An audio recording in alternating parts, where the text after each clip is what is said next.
খুবই অল্প তেলে লাউ শাক আর ডাল রান্না করে নিলাম। আর এই রেসিপিটা কিন্তু ভীষণ মজার হয়। বাসায় যেদিন এই রেসিপিটা হয় সেদিন কিন্তু ভাত 2 প্লেট শেষ হয়ে যায়, এতটাই মজা। যারা খেয়েছেন তারা তো জানেনই, আর যারা খাননি তারা অবশ্যই একবার বাসায় ট্রাই করবেন। এটা কিন্তু অসাধারণ হয়। আর কিছু টিপসও থাকছে। শাকগুলো সবুজ রেখে আমি কীভাবে রান্না করেছি দেখতেই পাচ্ছেন। আমার শাকগুলো একদম লাস্ট পর্যন্ত সবুজ ছিল। তো এখানে আমি কিছু লাউ শাক নিয়ে নিয়েছি। লাউ শাকগুলো খুব একটা ভালো না, তারপরেও যেটুকু ভালো ছিল সেখান থেকে বেছে বেছে আমি ডগাগুলো নিয়ে নিয়েছি, পাতা নিয়ে নিয়েছি। তারপরে হচ্ছে আমি ভালো করে ধুয়ে নিব, 5-6 বার ধুয়ে নিব। এখানে আমি একবার দেখিয়েছি, কারণ না হলে ভিডিওটা লং হয়ে যাবে। দেখতেই পাচ্ছেন আমি ডগাগুলো সুন্দর করে নিয়েছি, সাথে নিয়েছি একটা আলু কেটে। আর আলুটা দিলে আসলে কেন যেন একটু ভালো হয়, সেই জন্য দিয়েছি, না দিলে কোনো সমস্যা নাই। তো এখন আমি ভালো করে ওয়াশ করে নিচ্ছি। ওয়াশ করা হয়ে গেলে আমি এটাকে পানি ঝরিয়ে নিব। দেখতেই পাচ্ছেন একদম ডলে ঘষে ভালো করে ওয়াশ করছি। তো তারপরে আমি আগে থেকেই মুসুরের ডাল ভালো করে ধুয়ে পানি দিয়ে রেখে দিয়েছিলাম, কারণ এতে করে সিদ্ধ হতে সময় লাগবে না। এটা কিন্তু একটা টিপস। তারপরে হচ্ছে পেঁয়াজ দিয়ে দিচ্ছি ডালের মধ্যে। এখন দিয়ে দিব একটু জিরা বাটা, একটু আদা রসুন বাটা। তারপর দিয়ে দিব হচ্ছে হলুদের গুঁড়া, স্বাদ মতো লবণ, আর আলু দিয়ে দিব ডগাগুলা, যেগুলা হচ্ছে সিদ্ধ হতে সময় নেবে সেগুলা একসঙ্গে আমি দিব। আর শাকটা আমি পরে দিব। আর তেল দিয়ে দিলাম 1 টেবিল চামচ, মানে খুবই সামান্য। এখন সব কিছুকে খুব ভালো করে মিশিয়ে নিব। খুব ভালো করে মেশাতে হবে। খুব ভালো করে মিশিয়ে নিলে মানে রান্নার টেস্টটা অন্যরকম হয়। তো ভালো করে মিশিয়ে নিচ্ছি, প্রায় 2-3 মিনিট ধরে আমি মিশিয়েছি। আর এখানে তেলের পরিমাণ কিন্তু আমি খুবই কম ব্যবহার করেছি, একদম কম তেলে আমি রান্নাটা করেছি।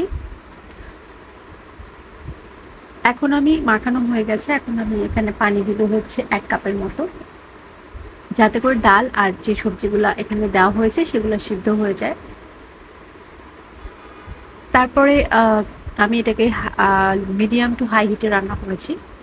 হিটটা ঠিক রাখতে হবে, একদম শেষ পর্যন্ত কমানো বাড়ানো যাবে না, তাহলে আপনার সবজির কালারটা নষ্ট হয়ে যাবে, শাকের কালারটা। শাকটা আমি পরে দিয়েছি সব কিছু সিদ্ধ হওয়ার পরে, যাতে করে শাকের কালারটা নষ্ট না হয়ে যায়, কারণ শাকটা সিদ্ধ হতে সময় লাগবে না, বাকি সব কিছু সিদ্ধ হতে একটু সময় লাগবে, ডালটা একটু সময় লাগবে। তো সব কিছু সিদ্ধ হয়ে গেছে, এখন আমি শাকটা দিয়ে দিচ্ছি। শাকটা দিয়ে আমি প্রায় 5-6 মিনিটের মতো একই হিটে রান্না করেছি। একই হিটে রান্না করতে হবে, তাহলে আপনার শাকটা সবুজ থাকবে। এটা কিন্তু একটা টিপস। এই টিপসটা ফলো করে যদি আপনি রান্না করেন, তাহলে আপনার রান্নাটা অনেক বেশি মজার হবে, আর শাকগুলোও ফ্যাকাশে টাইপ হয়ে যাবে না। আর ফ্যাকাশে হলে কিন্তু দেখতেও ভালো লাগে না, কেমন জানি একটা হয়। তো এখানে আমি মরিচ দিয়ে দিচ্ছি হচ্ছে স্বাদ মতো, দিয়ে আবার নেড়ে চেড়ে দিচ্ছি। আর শাক থেকে কিছুটা পানিও বের হয়েছে, ওই পানিটা আমি ঝরিয়ে নিব, শুকিয়ে নিব, ঝরিয়ে নিব না, শুকিয়ে নিব, কারণ আমি মাখা মাখা রাখতে চাই। আর দেখতে পাচ্ছেন আমার ইয়াটা হয়ে গেছে, আর সবুজ আছে এখনও শাক। আর তারপরে আমি এটাকে নামিয়ে সরিয়ে রাখছি, তেলে দিব। আর আমি কিন্তু ঢাকিনি, ঢাকা যাবে না, শাক ঢাকা দিয়ে রান্না করলে কিন্তু কালারটা নষ্ট হয়ে যায়। এখানে পেঁয়াজ রসুন দিয়ে হচ্ছে আমি ব্রাউন করে ভেজে নিব, বাগার দিব। তারপর একটু জিরা দিয়ে দিলাম, জিরা দিলে আমার ঘ্রাণটা অনেক ভালো লাগে, মানে জিরার যে একটা স্মেল আসে ওটা আমার অনেক ভালো লাগে। তো এখন রান্না করে রাখা ডাল শাক দিয়ে দিচ্ছি। তারপরে আমি নেড়ে চেড়ে এটাকে নামিয়ে নিব। একদমই সহজ রান্নাটা, এবং খেতে অসাধারণ হয়। তো এই ছিল আজকের রেসিপি। ভালো লাগলে অবশ্যই লাইক কমেন্ট শেয়ার করবেন, আর আপনারাও বাসায় একবার ট্রাই করবেন। এই রেসিপিটা ফলো করলে আপনাদের শাকও এরকম সবুজ থাকবে।